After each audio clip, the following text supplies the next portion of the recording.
कि नीट की छात्रा के साथ जो हुआ वो हृदय विदारक। प्रथम दृष्टया में तो पुलिस ने इससे इनकार किया था। ड्रग्स की मात्रा अधिक लेने के कारण मौत हुई है।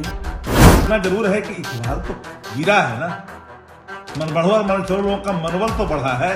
जहानाबाद की रहने वाली नीट की छात्रा की संदिग्ध परिस्थिति में पटना के एक निजी हॉस्टल में मौत हो गई। उसको लेकर के अलग अलग सवाल खड़े किए जा रहे थे। हालांकि जिस तरीके का रिपोर्ट आया है उसमें साफ साफ खुलासा हो गया कि उस पीड़िता के साथ अमानवीय व्यवहार हुआ है और उसको लेकर के अब विपक्ष ने सत्ता पक्ष को घेरने के लिए साफ साफ कह दिया कि जिस तरीके का पुलिस के द्वारा रवैया रहा, जो पुलिस का इकबाल दिखना चाहिए वो दिख नहीं रहा। पहले हम शक्ति यादव जो आरजेडी के मुख्य प्रवक्ता हैं क्या कुछ कह रहे हैं, सुनवाते हैं। कि नीट की छात्रा के साथ जो हुआ वो हृदय विदारक है। प्रथम दृष्टया में तो पुलिस ने इससे इनकार किया था।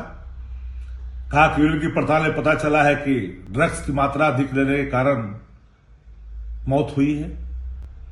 परिजन ने दबाव बनाया, परिजनों ने कैंडल मार्च निकाला, परिजन खड़े हुए, विपक्ष लगातार बोल रहा है, नेता प्रतिपक्ष तेजस्वी जी ने सवाल खड़े किए।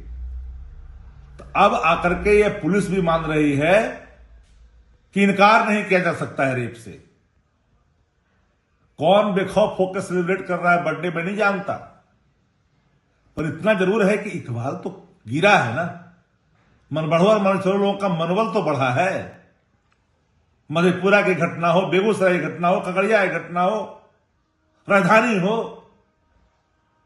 हम खंड खंड में नहीं देखते हैं। हम जाति धर्म नहीं ढूंढते हैं कि दलित का हो गया तो चुप्पी साध लिया, अदन पिछड़ा का हो गया तो चुप्पी साध लिया। नहीं,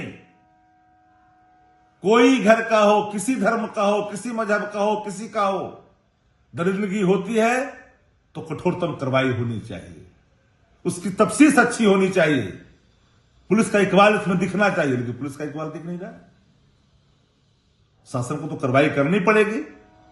हर कोई अगर बेसुध हो जाएगा, हर महकमा बेसुध हो जाएगा, हर महकमा अचेत हो जाएगा, तो फिर बिहार का भला कौन करेगा भाई? फिर भगवान भरोसे बिहार। तो आपने सुना किस तरीके से एक तरफ जहां लगातार पुलिस के द्वारा साफ साफ कहा जा रहा था कि जो नीट की छात्रा है उसके साथ गलत कुछ नहीं हुआ है, बल्कि उन्होंने सुसाइड किया, इस तरीके की बातें आ रही थी। लेकिन जैसे ही रिपोर्ट का खुलासा हुआ, विपक्ष ने सत्ता पक्ष को घेरने की पूरी मजबूती के साथ कह दिया है कि जो पुलिस का इकबाल दिखना चाहिए वो दिख नहीं रहा है। और इस सरकार में जो न्याय की बात होती है, कहा जाता है कि हम सबके साथ न्याय करते हैं, लेकिन आखिर में जाति धर्म देख कर क्यों हम लोग तो अलग अलग जगह के जो पीड़ित लोग हैं उनकी आवाज़ उठाते हैं। ऐसे में देखना होगा कि जो रिपोर्ट आई है और विपक्ष सत्ता पक्ष को घेरने में जुटा हुआ है, आगे चल करके कितने और लोगों पर कार्रवाई होती है। NBC 24 के लिए पटना से कृपा शंकर।